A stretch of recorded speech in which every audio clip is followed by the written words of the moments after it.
Ladies and gentlemen, welcome back to the channel. Peace, love, and positivity to you.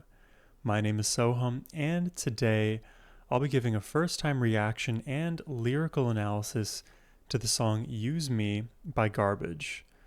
I love this band Garbage. You guys have seen me go through my reaction journey with them so far. It's been a lot of ups and downs in my understanding of them, but my love has just grown and grown and grown with each listen. So super excited today to be hearing more from Garbage, more from Shirley. But before we jump into this one today, a massive thank you goes to Jared for making this reaction request and of course for bringing more Garbage to the channel. Now my friends, let's jump into it.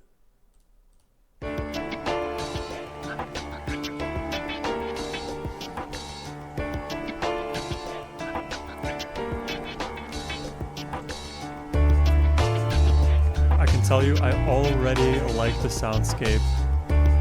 Bit of darkness, bit of ominousness in this minor melody. Use me, I'm beautiful. Oh wow. Take me, I'm yours. Hurt me, it feels like medicine. And Okay, there is a certain low frequency that I'm hearing. I don't know what's creating it. It sounds like it could be just like a droning piano note, like somewhere in the A1 to A2 range. It is just very low back there. It creates this rather oaky kind of a feel. take me.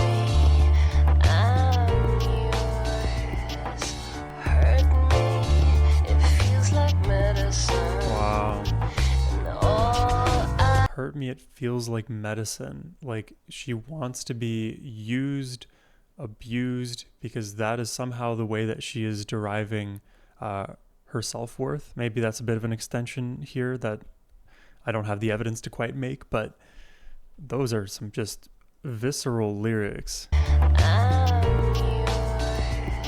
I love the darkness of this so far. It feels like medicine.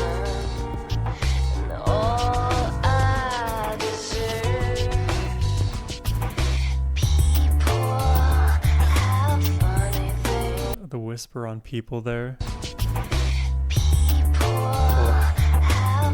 People. The way that she even finishes people. Listen to that.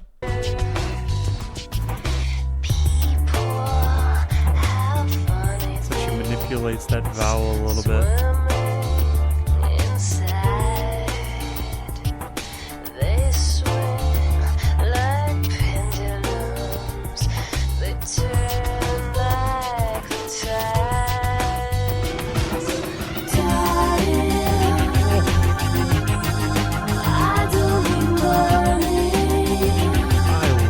Section alive. The production is going crazy.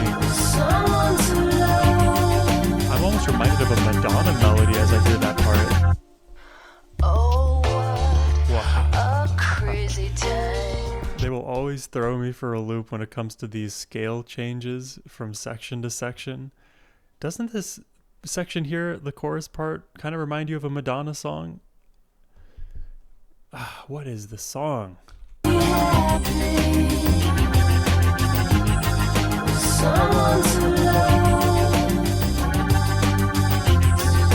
the drum beat. Oh, what a crazy time. I've been a fool. Listen to the bulbousness of that bass. On a wild ride to oblivion. Wild ride. Dude, there's so many cool aspects to a Garbage song. I feel like I would pause every second if if it wouldn't frustrate everybody out there, but know that there's a lot more that I'm not saying that deserves to be spoken about at some point. On a wild ride to oblivion. I lost my mind, but with you it's understood. You make me feel strong.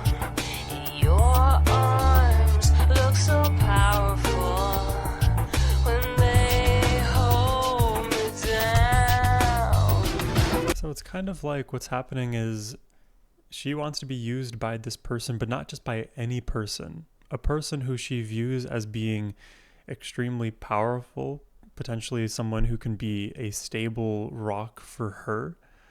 And that's the person she wants to be used by. So it's not a complete foregoing of one's agency. It's a selective foregoing, because doesn't it feel great to just be completely vulnerable with the person that you've chosen, that you absolutely love? And there's that reciprocity there, that kind of shared vulnerability where it doesn't necessarily have to be the framing of use me, but you guys get to be in the very safe presence of another. Like, okay, if I'm used by that person for the better, then that's I think that's the person who I'd like to be used by. But it also depends on like the implication of what she wants to be used for. That I am not quite sure of yet. Make me feel strong. Your arms look so powerful when they hold me down. Hold me down. It's a double, because it's hold me down, like ground me, but hold me down physically, like in a sexual setting.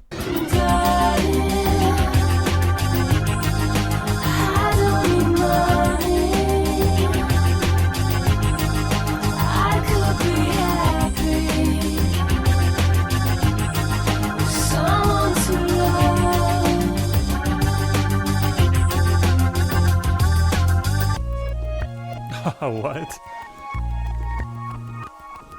Okay. Where are we going? Wow, what a cool effect.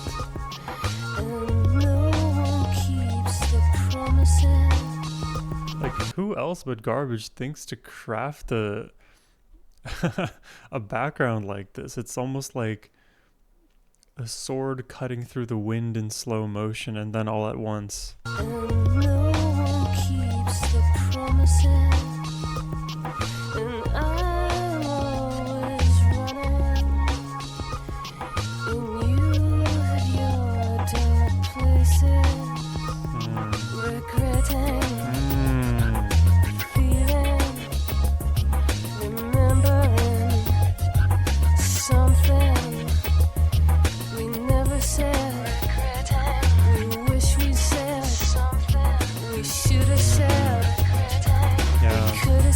Should've, could've, would've.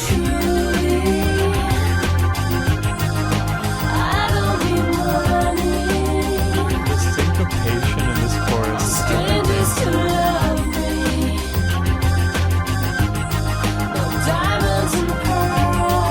Oh, shout out Prince.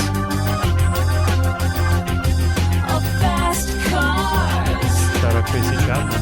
Designed for the rock stars. I could be happy. Someone to trust. Someone to love. Someone to trust. Wow. Oh, it's so fun listening to Garbage. It's like equal parts production mastery, melodic mastery, living in these darker places. Always extremely poignant lyrics, fun to think about, fun to hear, dynamic sections. There's just so much to this. And I love the fact that, like, with there being so many complexities to a Garbage track, let me pause it over here. With there being so many complexities to a Garbage track, once you kind of get what's happening within each section, it actually becomes rather attainable. And that's something that I've experienced after later listens of Garbage, because like on the channel I do all the first time reactions. You guys don't see as many second and third and fourth time reactions I'll do, or just listens in my own personal life. And anytime now that I've listened to Garbage after the fact, understanding each of the sections becomes so much easier. And once that understanding sets in, the way that a garbage song kind of sits in your brain, it isn't, it isn't paired with all of that confusion and like novelty as it has in the past for me, which often took up a lot of my brain power at the time of listening. It was like, oh my God, these are all such fresh sounds, and each of them are taking me into a vastly different direction. I don't know what to think and feel. And the more and more that I have listened to garbage and sort of started to soften into the sections that are unique and just allow them to traverse however they like, is when I actually feel the more holistic essence of the song. It's a version of like kind of zooming out from the trees and seeing the whole forest. But the thing is, like, the garbage forest is a very obtuse one. It doesn't have a formation, it doesn't have a look like any other forest. So it's like, okay, I'm zooming in, I'm zooming out. I don't even know what I'm seeing. Like if you've ever used one of those like fractal simulators, you can zoom in endlessly onto a pixel and it becomes an entirely new universe. Or you could zoom out endlessly from the pixel and discover the universe's either direction. It's like basically the absurdity of infinity. The absurdity of infinity. It kind of sounds like that System of a Down song, a vicinity of obscenity, or whatever. It's something like that. I really like the melody in this song. Let's talk about the lyrics here. I'll just go line by line. We start with, use me, I'm beautiful. Take me, I'm yours. Hurt me, it feels like medicine and all I deserve. Right here, you kind of get that masochistic urge to her, but she also recognizes that like she is giving in to that frame rather than it being sort of taken from her. And so I guess there's something to be said about having that self-awareness, but let's see where that brings us. People have funny things swimming inside. They swing like pendulums, they turn like the tides.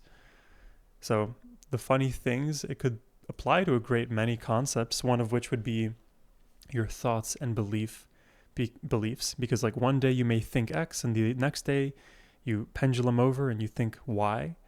Or you may think like, oh, I really want to eat this super tasty meal, but I know that this super tasty meal is going to be really bad for my health. And now you have both of these thoughts, they are competing. And when you kind of bring the pendulum back to, oh, but it's so tasty, then you're there. But the next minute, your willpower kicks in and you know that it's not healthy and you're not going to go out for that dish.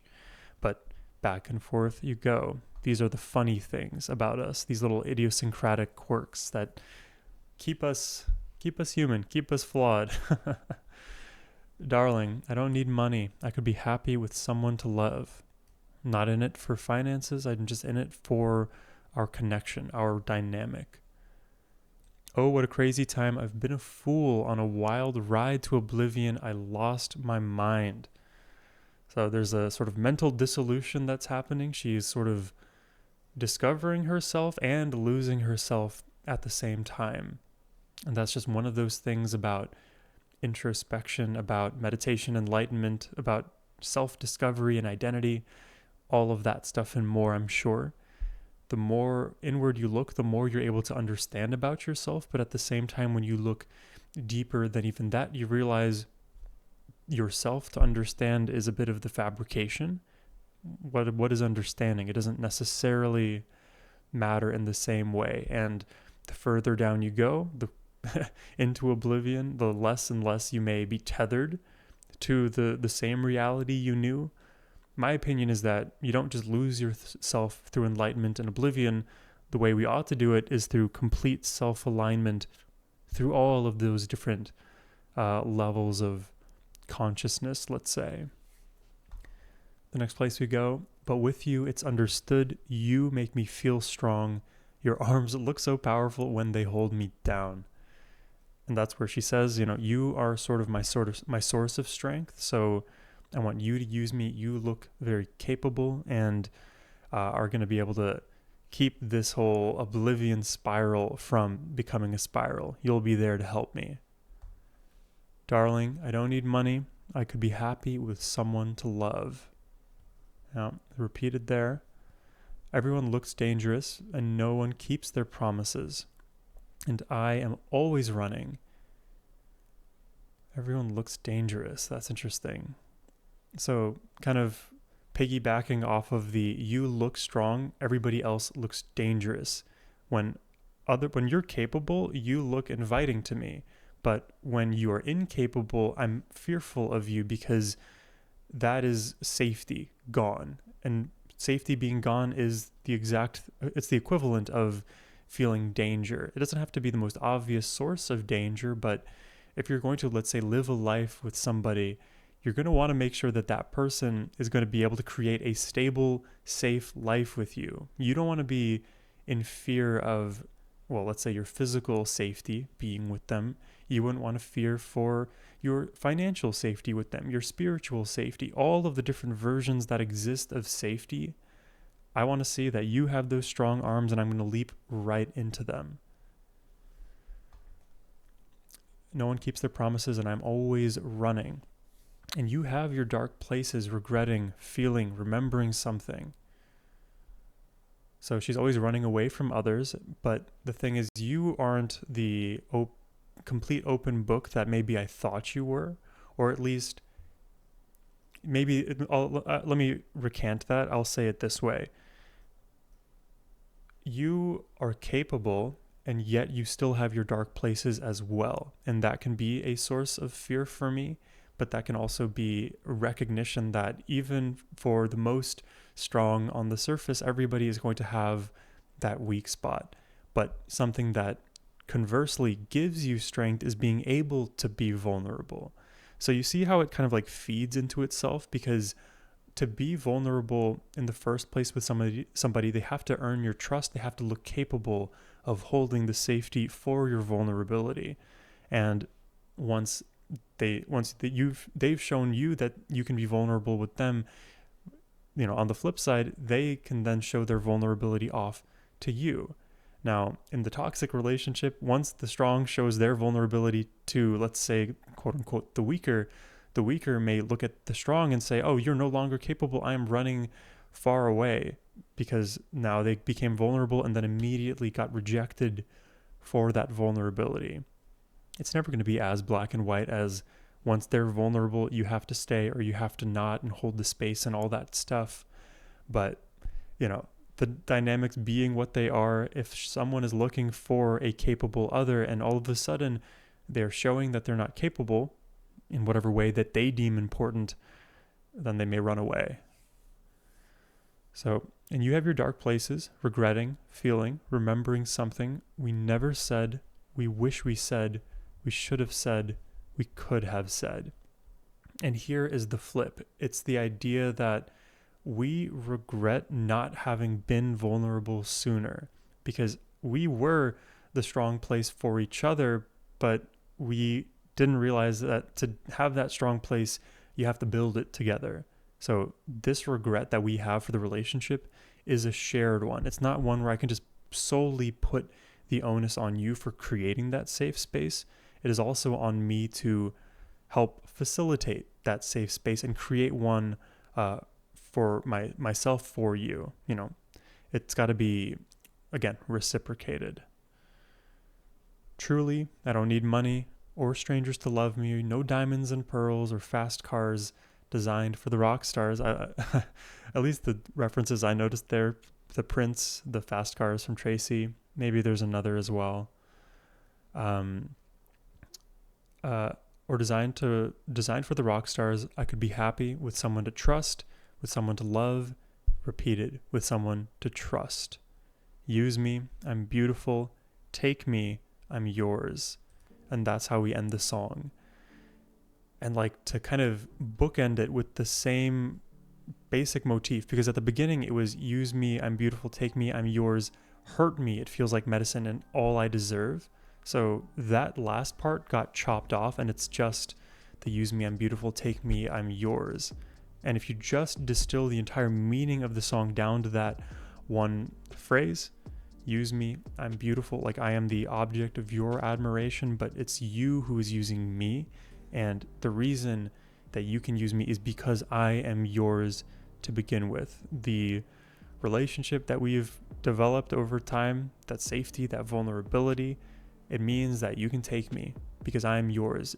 You know me better than I know myself, and vice versa. You are me and I am you. Even though the dynamic is different, it could be like a dom submissive kind of a thing. She seems very masochistic. I think it doesn't just have to do about sexuality. It's more about the way in which relationship dynamics play out and how two people can be that place for one another. So it's a different one in terms of lyrics. I feel like, well, different from the rest of the musical world. For Garbage's sake, it falls very well into their wheelhouse.